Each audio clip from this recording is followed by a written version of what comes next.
In the year 1666, an exceptionally charismatic rabbi and Kabbalist by the name of Sabbatai Zevi declared himself to be the Messiah. Born to an affluent family in western Anatolia, he was a particularly eccentric Jewish mystic who had attained a massive following, over 1 million devotees during his lifetime, roughly half of the world's Jewish population in the 17th century. His extraordinary popularity, according to historians such as Professor Gershom Scholem, resulted largely from the publication and availability of what is today called the Lurian Kabbalah, named after Rabbi Isaac Luria. His full name is Isaac ben Solomon Luria Ashkenazi, commonly known in Jewish religious circles as Ari. Which brings us to Noah's son Japheth, great-grandfather of Ashkenaz, and ancestor of the Slavs, Cimmerians, Medes, Ionians, Scythians, Cypriots, and many others collectively regarded as Aryans, who disseminated what are today known as the Indo-European or Aryan languages, including High German, which is where Yiddish comes from, the language of the Ashkenazi Jews.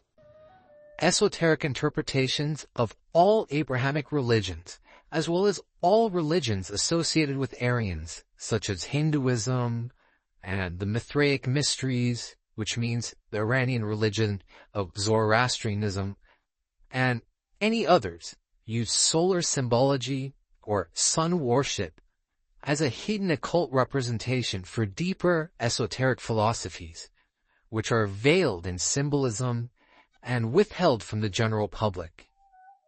In mystery school religions, or what became known as alchemy, as well as in the zodiac, the lion is the sun at its highest or most exalted point. While the term Aryan is often associated with Aries the ram, keep in mind that to the ancient Aryans, the real New Year is in the spring, the time of Aries, and the prefix AR is a solar reference, such as in the word Armenia, where AR or R is the name of the sun or sun god. The ancient Armenians called themselves children of the sun. When we look at the flag of Iran, we see the sun with a lion. Now, I know a lot of people will have trouble with this because Iran, which is traditionally considered land of the Aryans, is at odds with the modern state of Israel, or the German nationalists of World War II also claimed lineage from ancient Aryans, and were also in opposition to the people today collectively known as Jews.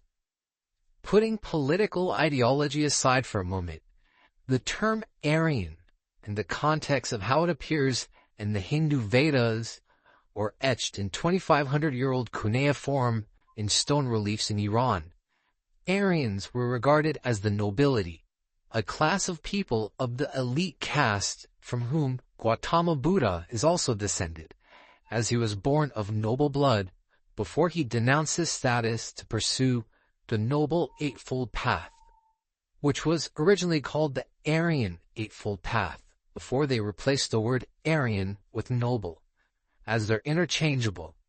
But the term Aryan has been shunned by academia and the media after World War II. The point I'm trying to make is that the rift between the ancient tribes known as Aryans and the alleged lost tribes of Israelites, they're one and the same, which becomes evident when one analyzes the mythology, biblical and secular history, genetics, and occult symbols disseminated since antiquity.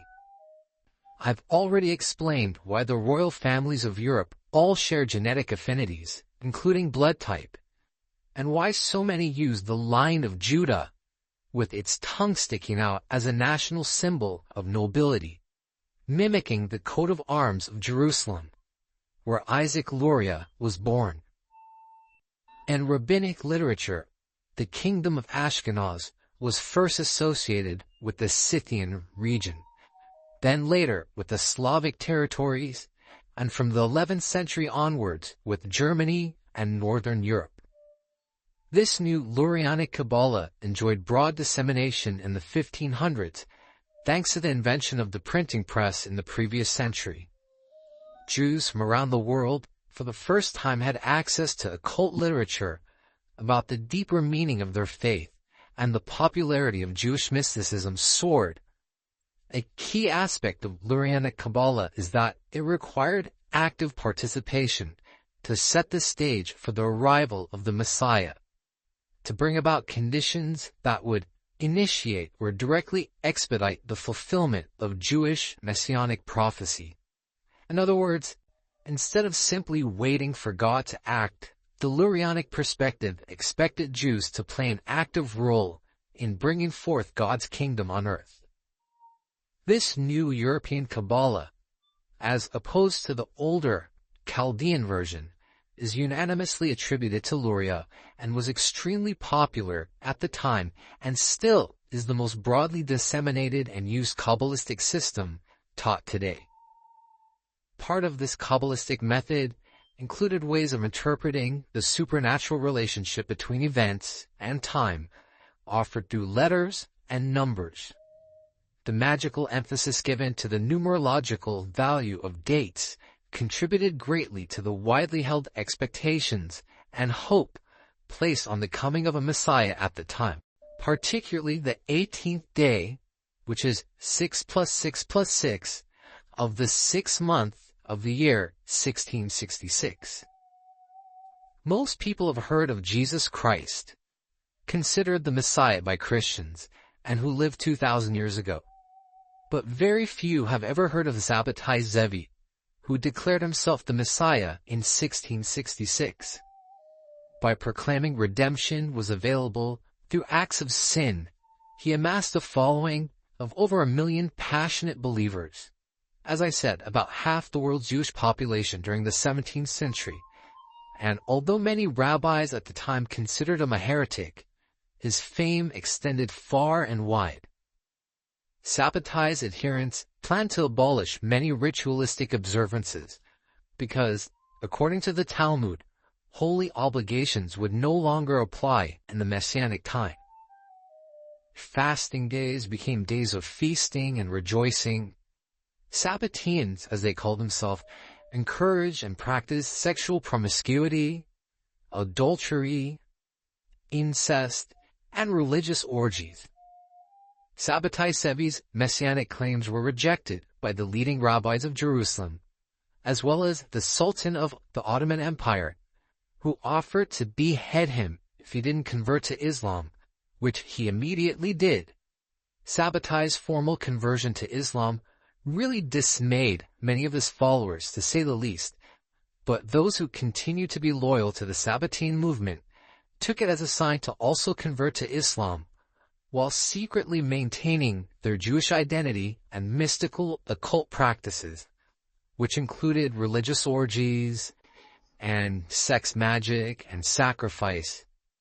His followers are known today in Turkey as the Dolme, which translates to religious convert, a derogatory term which they themselves never used, and so the Lurian Kabbalah became a mystical synthesis between pagan or esoteric teachings which preceded the Torah and Gnostic elements of Judaism.